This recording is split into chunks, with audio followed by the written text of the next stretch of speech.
Welcome to the Standard of Truth podcast. In this podcast, Dr. Gerrit and Professor Richard Leduc explore the early history of the Church of Jesus Christ of Latter-day Saints and the life and teachings of Prophet Joseph Smith. They examine the original historical sources and provide context for events of the past. They approach the history of the Church with faith, expertise, and humor.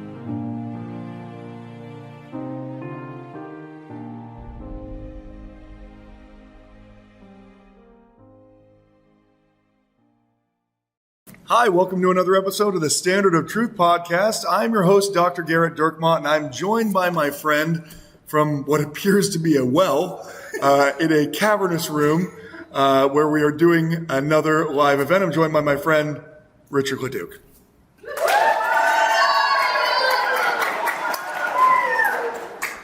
Hello, Gerrit. It's great to be here. Thanks for having me back. I love how Richard says that as if there's any other option. So we're here in the shadow of the everlasting Mississippi River.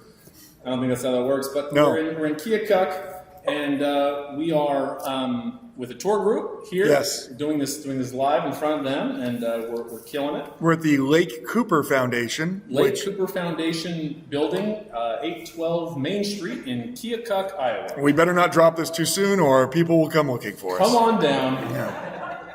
So, Gerrit, we received many questions from the litners here and from the customers here as well. And so we're going to go through some of these questions. Okay. All right. First question.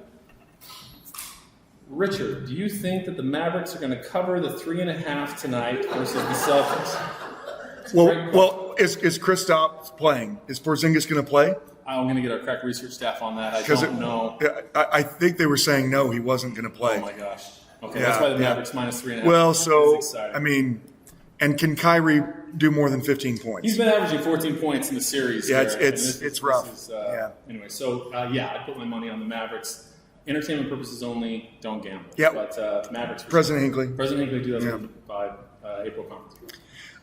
We also we should let people know that this tour group was blessed with having a tour bus driver who I was casually saying to her, like, it's too bad that none of the tour buses will really go down to the Hans Mill massacre site.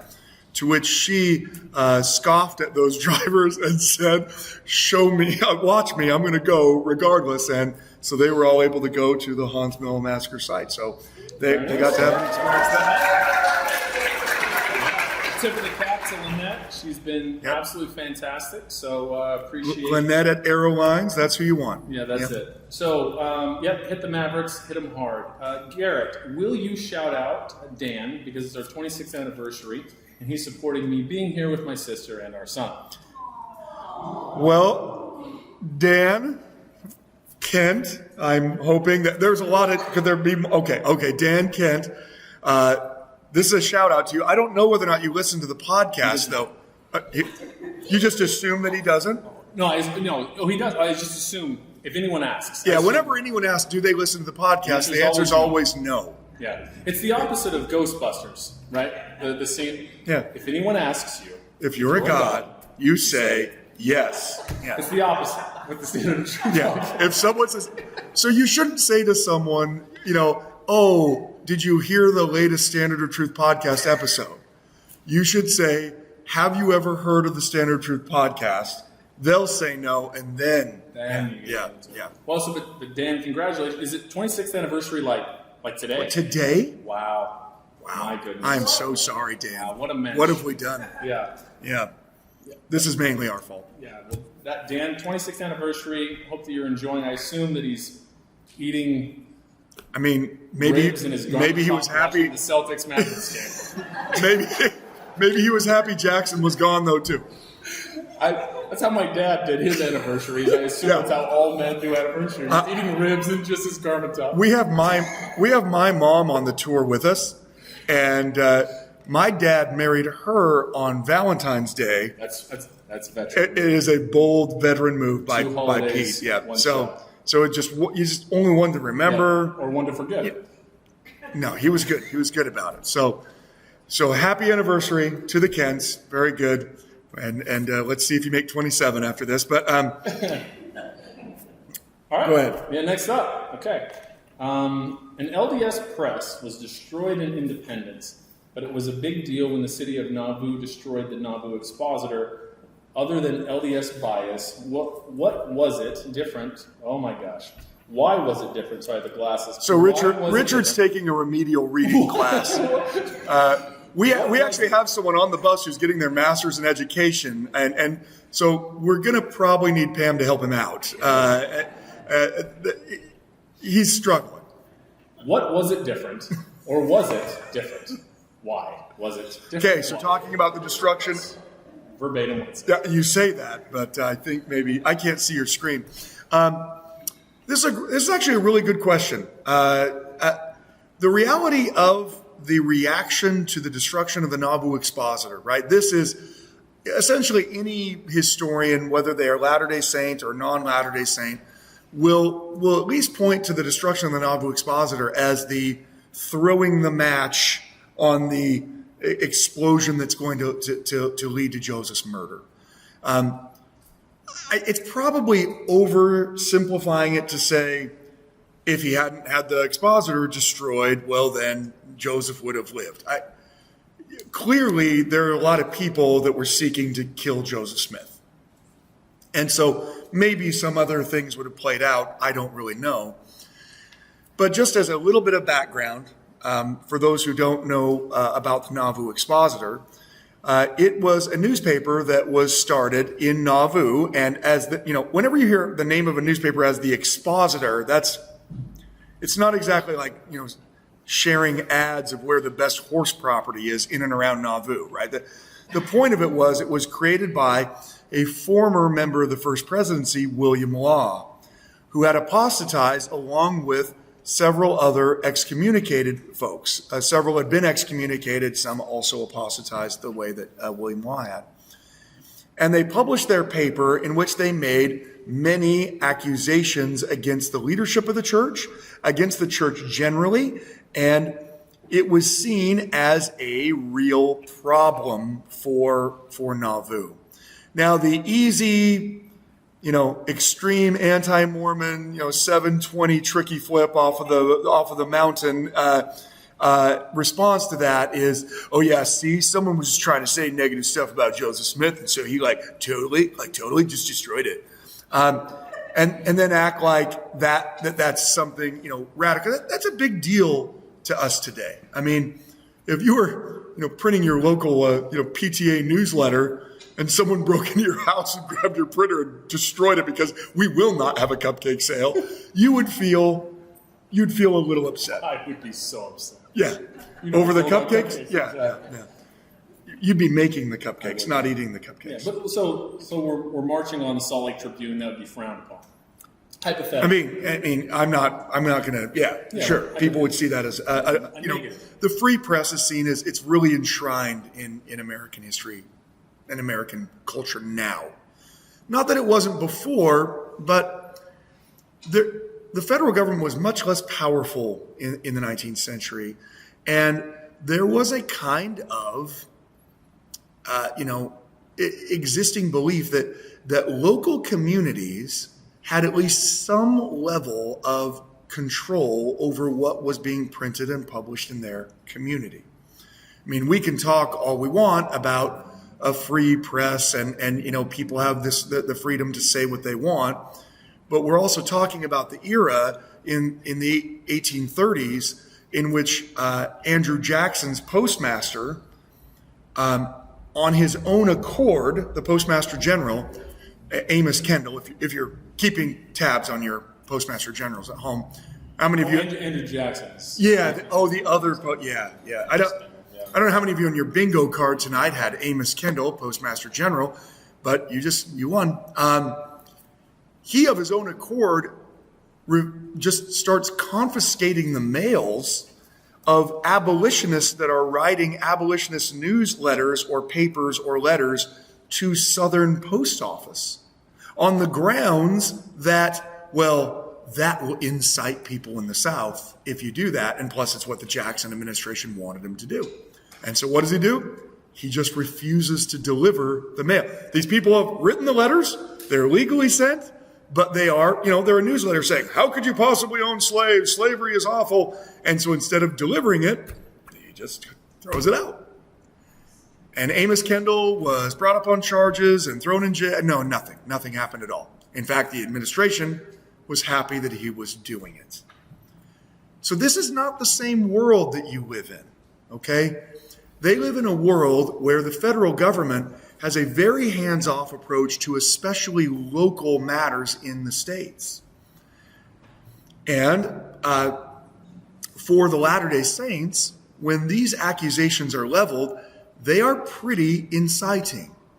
Why? Well, because it is not just making a mockery of Latter-day Saints, it's actually making slanderous accusations. So, for instance, one of the slanderous accusations is that the church is essentially stealing the tithing funds, and that those tithing funds are just being used to, I know that no one's ever heard this before, but that the tithing funds are just being used to make the leaders of the church fat and happy and rich, right?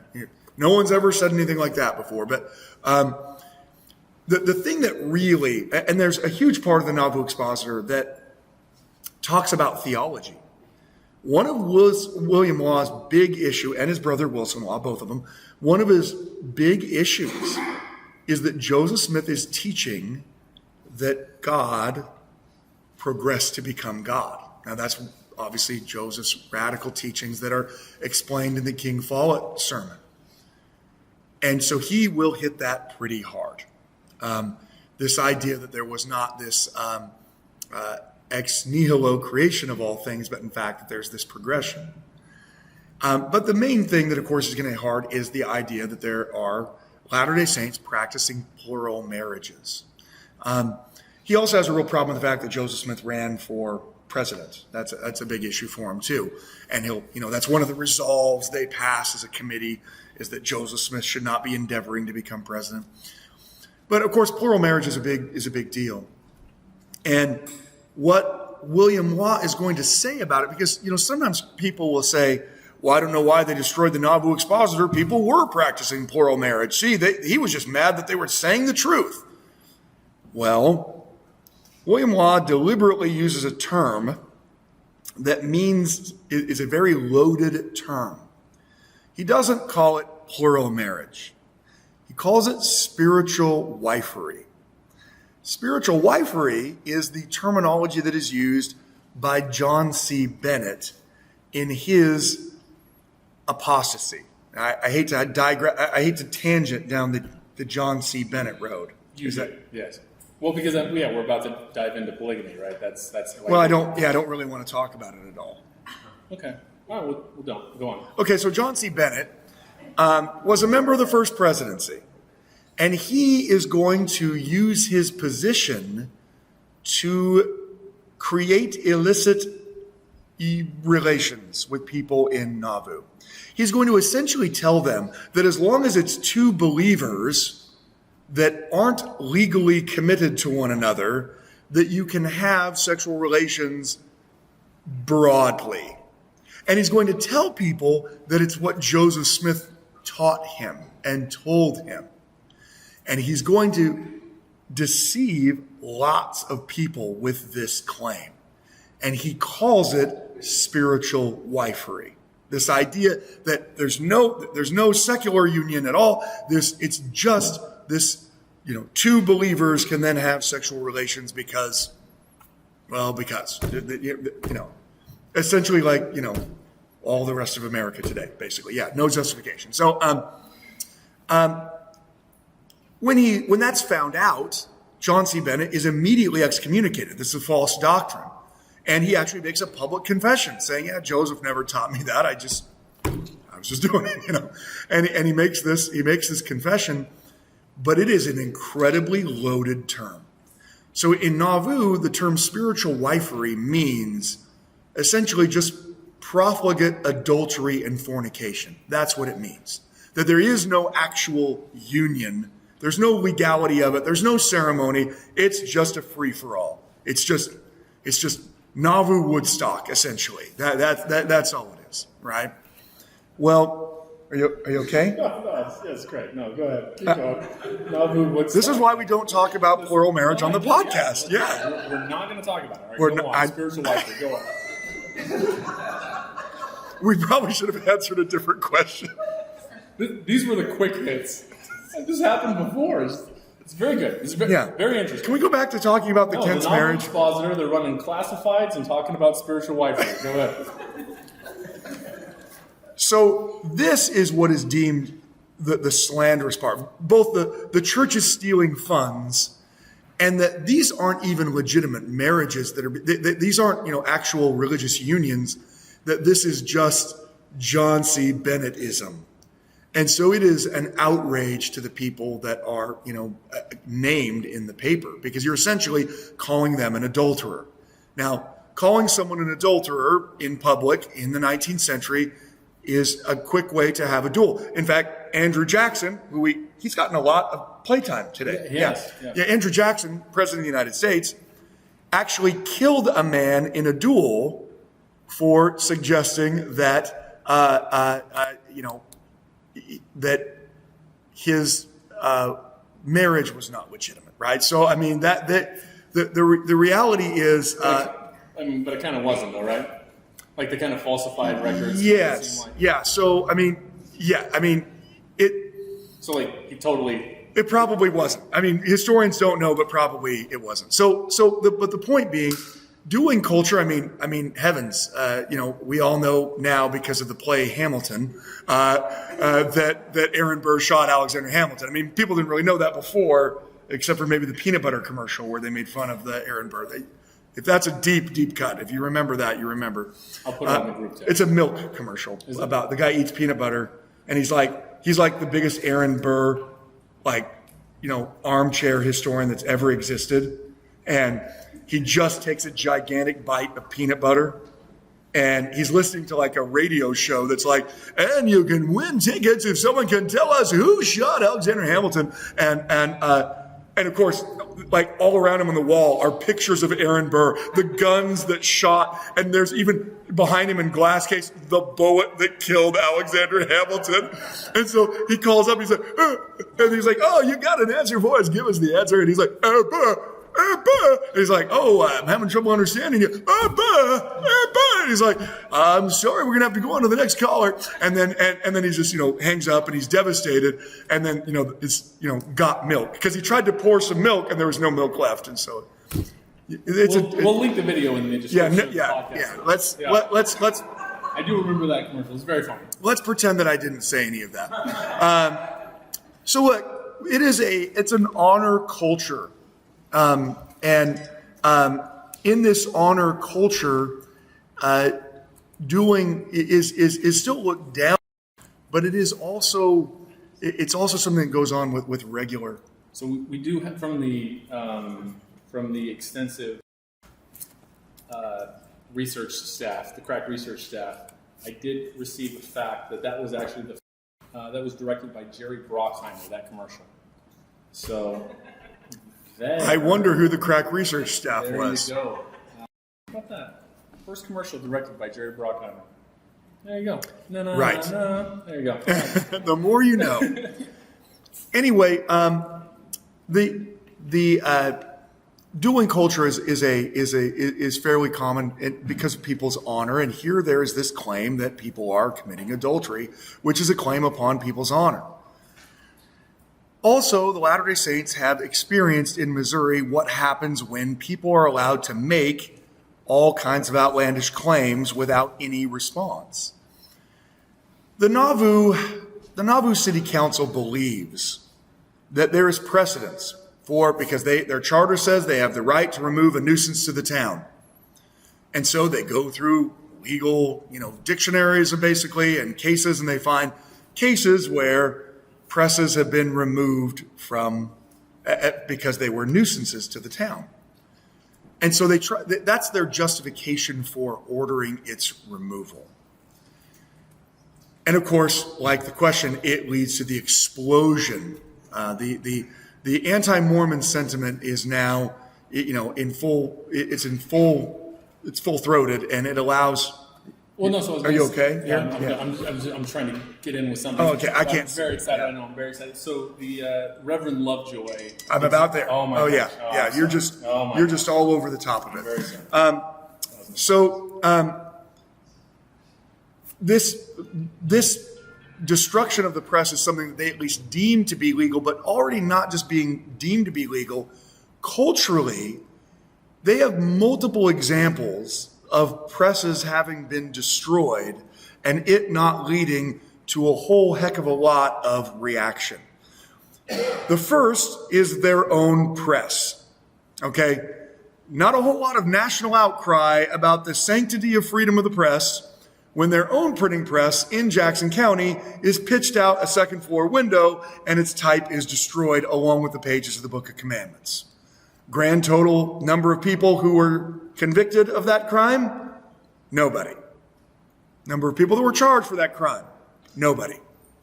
What was the justification that was given by the mob? They even give it. What the press is publishing is offensive to our community, so therefore we destroy it. But the best example actually is in Illinois itself.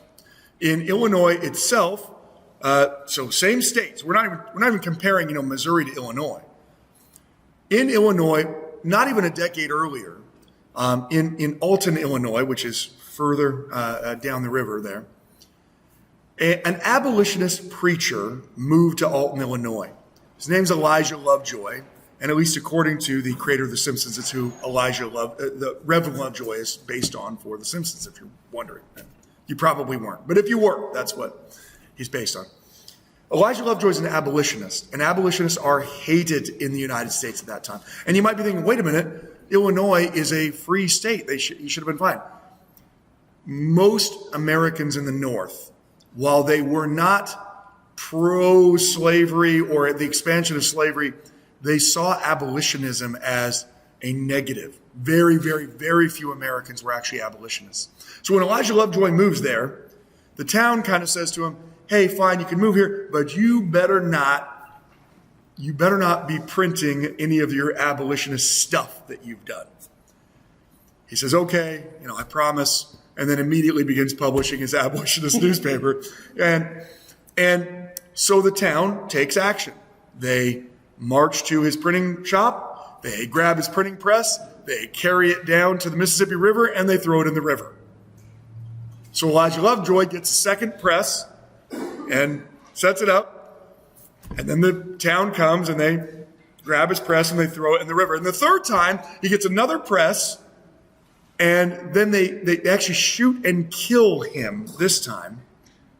And then you think at this point, well, why don't we just keep the press? I mean, presses are expensive. They still take the press and they throw it in the river. It's like the Search for the Holy Grail. It really is. It's like the Swamp Castle, right? You're like, so Billy, it's after Billy in the swamp. It sank into the swamp. The second castle, it sank into the swamp. The third castle, it burned down, fell over, then sank into the swamp. The fourth one stayed up. In this case, so you have multiple destructions of presses in Alton, Illinois. Nobody is charged for this. Nobody's convicted of this. No one's convicted of Elijah Lovejoy's murder. He's murdered. And so I think for a Latter-day Saint, they look at how Illinois reacted when Elijah Lovejoy's press was destroyed, when their own press was destroyed, and they look at their own charter and they say, okay, maybe if we destroy this press, they'll be able to file a lawsuit against us because we destroyed their property. It's not a crime, but maybe they'll say that we destroyed their property and we owe them for damages. Okay. It's a civil matter, but not a criminal one. And of course, it becomes a criminal one. So that's a brief answer to the reason why. Yes, Latter-day Saints are treated differently than others are in that sense, but so are abolitionists. Abolitionists are treated poorly in Alton, Illinois, and they don't receive justice for the things that happen to them either. So in line with that, the next question: how can we start a Mormon Reparations movement? The Mormon Reparations movement. First of all, it'd have to be the Latter-day Saint Reparations movement. Okay. I mean, look, sometimes people will ask that. Like, they'll say, we have all this property that was stolen from the saints. Couldn't we just go get it back through the courts? Couldn't we say, you know what? You're actually on my great-great-great-grandfather's property. Time to give it over. There actually is precedent for this, an attempt to get property back that was stolen by the mob. It wasn't our church, though. So the reorganized church is going to claim that the temple site that you all went to, where the Jackson County Temple was supposed to be built, that was still legally owned by them, even though it had been, squatted on by the people who stole it for, half a century. And the court is going to determine in the end, in an appeal, that yes, even if the reorganized church had title to that land, and even if it is their title, too much time has elapsed in order to try to either get the land back or to get damages for the land. And also, I mean, let's be, think of what the PR nightmare that would be for the church. Imagine if the church was trying to evict people living on property like, well, I know you and your family have lived there for 150 years, but we lived there 151 years ago, and it's about time that we get it back. I mean, that's not a way to win friends and influence people, if you're wondering. So, no, our church does not. I don't anticipate that there will be a movement like that. Oh, the Celtics rule out Porzingis actually for game 3. Oh boy, that's going to change the line. It did to 3.5 for the Mavericks. Sorry, we're doing. Next question. I thought you were just doing more gambling picks that aren't gambling picks. Yeah. Just checking to see what Porzingis was at. All right, so Gerrit, you shared the community of Christ, tried to recover through the courts. Oh, I just answered that. Okay. Right through the courts. Good. Yep.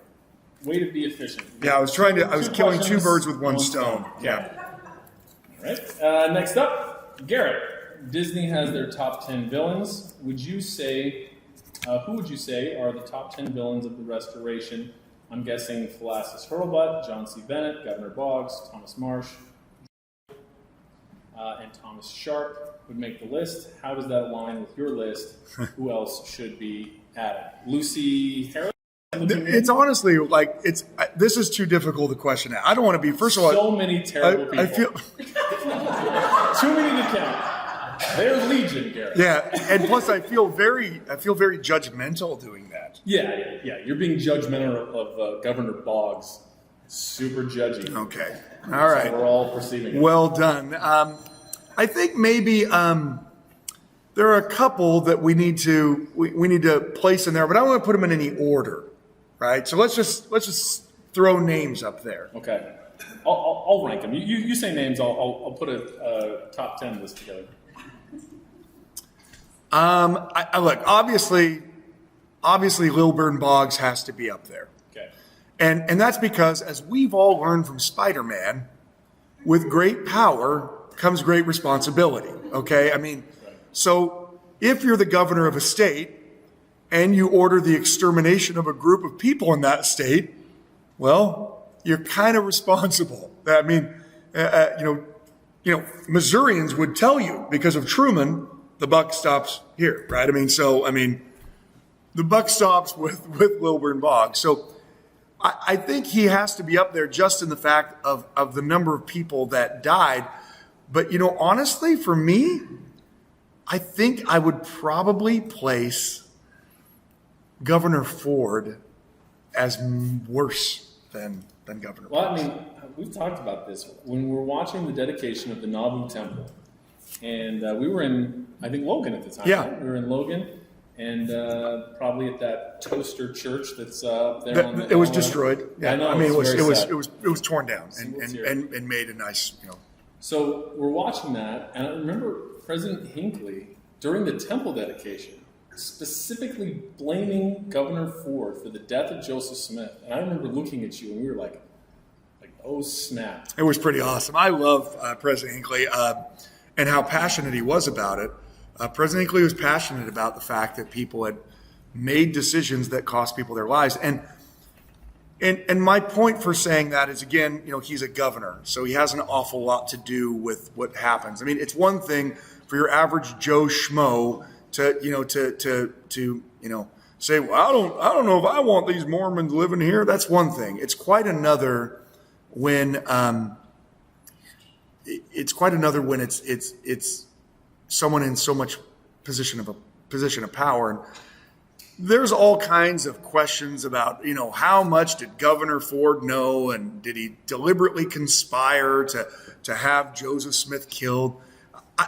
I know that people make those accusations. They're not really deemed credible by historians, primarily because historians require evidence. And do we have sources where there's someone saying, hey, make sure you leave Joseph in Carthage and march to Nauvoo so that he can be killed? No, you don't have that. And it does actually seem that Ford's reaction to Joseph's murder is shock, that he is really shocked and horrified at it. Not horrified, but like stunned and not ready for it. He has to kind of scramble a little bit. But then on top of that, you have, could he have done more certainly to protect Joseph Smith? Every time you get an answer right, you get a ding. That's what's happening. Oh, really? Yeah. So now we're a half hour in, and you're just starting to get dings. I just want to point that out. But every time a bell rings, an angel gets its wings, and you got an answer right. That's 3 straight answers. Yeah. I believe I was just saying the same thing. You have. That's what you keep playing the hit, saying the same thing. Well, so I don't know. I mean, obviously no one knows how much at fault Governor Ford is for Joseph's murder. We do know a few things. Governor Ford, I will protect you with the whole force of the state of Illinois. Joseph Smith, no longer alive. Okay. So, best case scenario for Thomas Ford is he is horribly, ridiculously, criminally incompetent. That's his best case scenario. Because Joseph wrote to him when he was ordered to go to this change of venue to be tried again for the destruction of the expositor. Joseph wrote to him and said, we dare not come. You claim that you're going to protect us, but at the same time you say that there's such a mobocratic feeling you don't know if you can hold everything together. Which is it, right? Don't worry, I can protect you, but I may not be able to protect you. So Joseph has already made it clear, the governor, no, I will protect you. What's clear is Governor Ford did not protect Joseph Smith. Now, we could have all kinds of arguments about whether or not he intended to or whether he should have done more, whatever. There's still a fact on the ground. Joseph went to Carthage because, at least in response to, in part, Governor Ford promising that he would be safe. And he was not safe. So, at the best case scenario is he is an utterly incompetent commander. Or he's a liar, right? I mean, he knew he wasn't going to really try to protect him, or at least not go out of his way, and just said that he would. That's probably the most likely case, right? Is that he's just an incompetent, buffoon. The problem is that's not the end of our interactions with Thomas Ford. The real reason why I would put Thomas Ford up there and why I smiled very big when President Hinckley shook that book, History of Illinois, in front of the saints is because of what happens after Joseph is dead.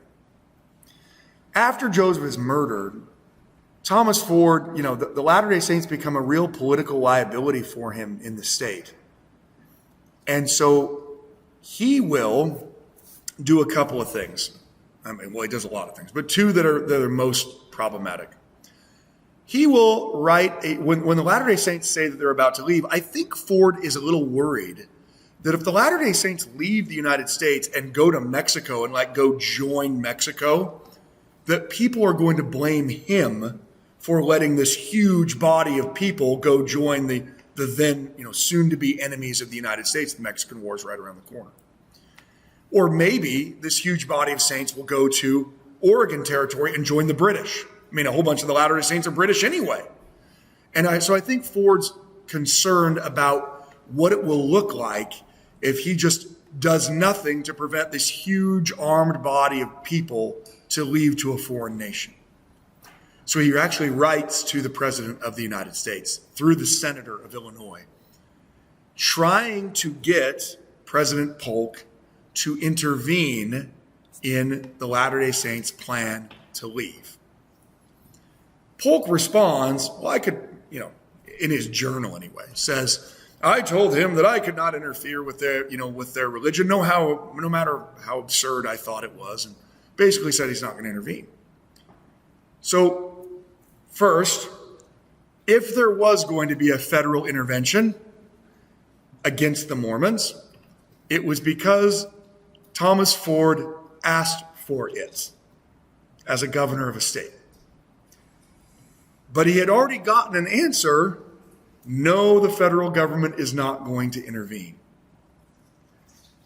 But Thomas Ford deliberately tells the Latter-day Saint leaders in Nauvoo, this is in 1845, that there is an army coming, that he knows there's an army coming, and that the army is going to either stop them from leaving, arrest all of the Quorum of the 12, and they're marching on Nauvoo. He lies. He writes a letter to Jacob Backenstoss, who is the sheriff of Hancock County, and tells him an army's coming. A lot of lies surrounding that statement. First, the only reason an army would be coming is you tried to surreptitiously get one. Two, an army isn't actually coming. Now, I know we throw the words lie and truth around a lot, but in this case, it's actually really easy to say that Governor Ford is a liar. I know that's grating on some of your ears. You're thinking, really? You're going to say he's a liar? Yes. I'm going to say he's a liar because Governor Ford is the one who tells me he's a liar. In his book, History of Illinois, that President Hinckley waves around at the temple dedication, he says, in order to hasten the Mormons' removal, now I'm paraphrasing this, although I'm pretty close actually, they were made to believe that an army was coming and that this had the desired effect. The leaders of the Latter-day Saints, he said the leader of the Mormons, along with 2,000 or so of their followers, immediately crossed before the breaking up of the ice, right? So you'll wonder when you're in Nauvoo, hey, why did you decide to leave in February? That's like literally the worst possible time. If you've ever been in Nauvoo in February, you know about it. It is not a warm place to be. Why would you leave with women and children and wagons? Why would you leave in the dead of winter? Well, you leave in the dead of winter because Thomas Ford lied to everyone and said an army is coming now. And so the Latter-day Saints left. And think of how many people die in Iowa. Think of how many people are buried along those muddy tracks on the way to Garden Grove and Mount Pisgah and then in winter quarters.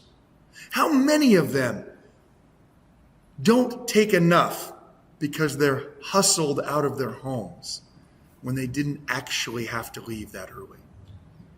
So I don't know what level of culpability Thomas Ford has in the death of Joseph Smith in Carthage. Clearly incompetence at the very least. But I know exactly what level of responsibility he has in the death of the saints going through Iowa because he brags about it. And the crazy part about it is, just to show you how hated Mormons are in the 1850s. He writes that book in 1854 and brags about it. This is after it's well known that there's 1,000 people that die in Iowa. 1,000 people who leave Nauvoo, go to winter quarters, will not leave winter quarters. So it's not like he doesn't know that it was a human catastrophe. But there he is in his book. Hey, you know that? I'm the one who made them leave when they did in the middle of winter. So we don't have time to do a top 10. I think we'll just do him as my top 1. But for me, Thomas Ford is right up there.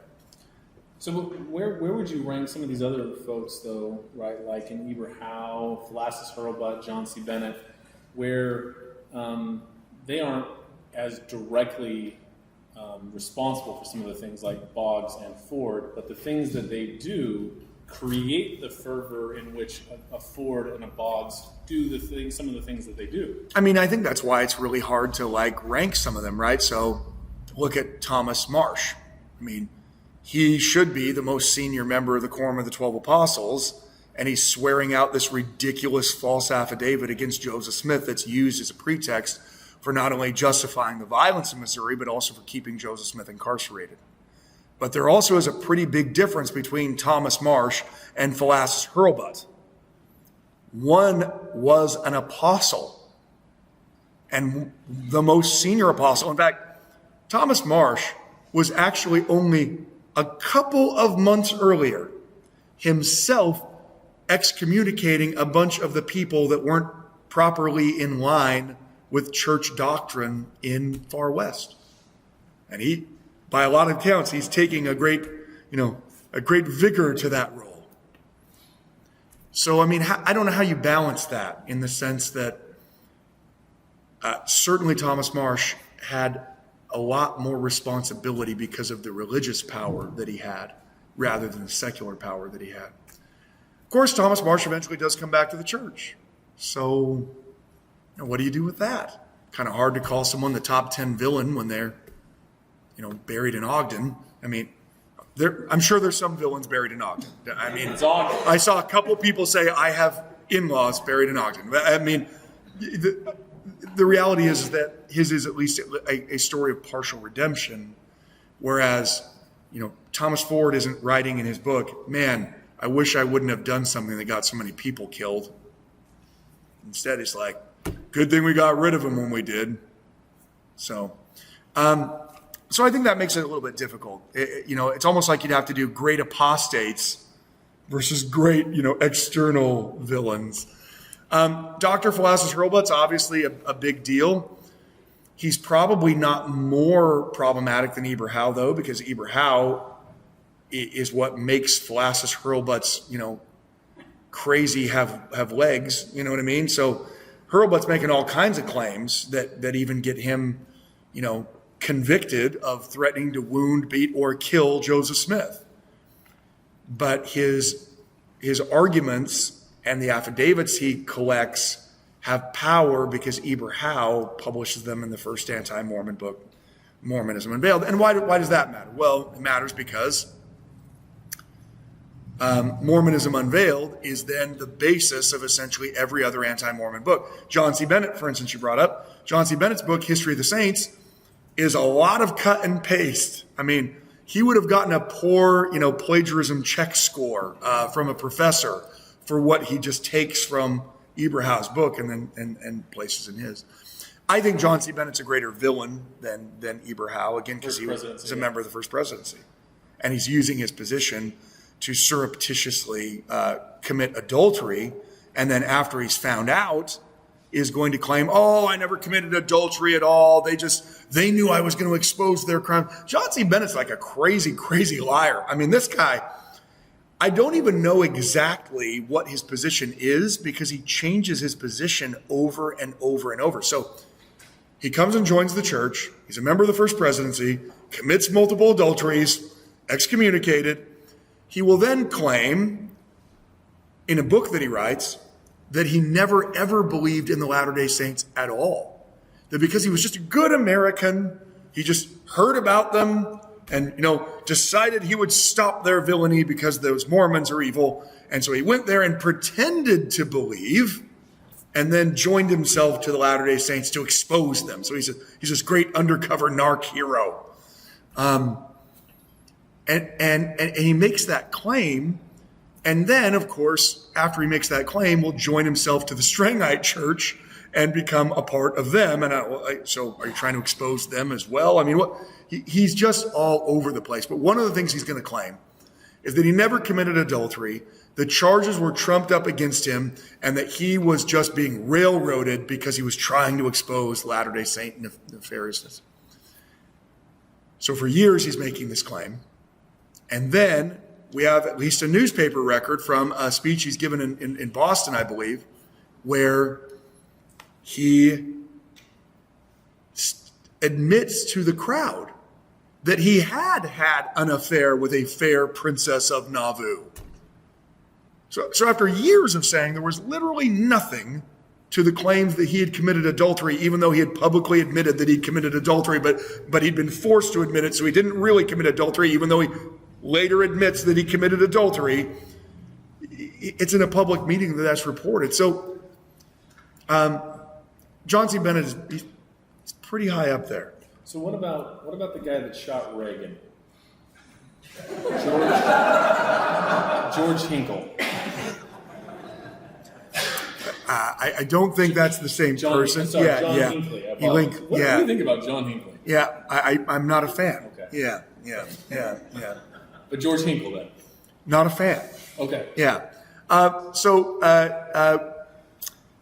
George Hinkle is certainly who Joseph perceives as being one of the greatest traitors to the faith because of his role he is the one that causes Joseph and the other leaders of the church in Far West to go out to a, quote, peace conference where they're then arrested and they threaten to shoot them.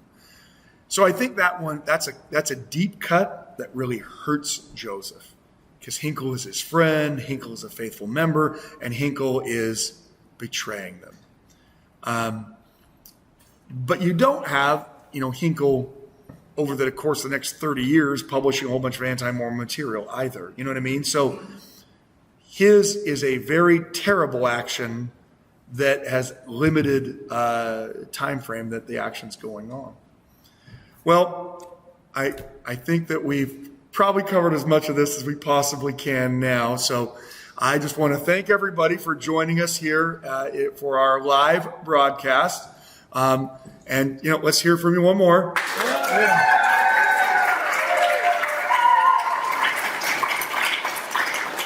I like the fact that we have to tell them to applaud, and that's basically how it is for anyone who listens to the podcast. But thank you for your questions. Thank you so much for listening, and we look forward to talking to you again next week. Thank you so much. Thank you for listening to the Standard of Truth podcast, hosted by historian Dr. Gerrit Dirkmaat. If you know anybody that could benefit from the material in this episode, please share it with them. And for more resources, visit standardoftruth.com. Until next time.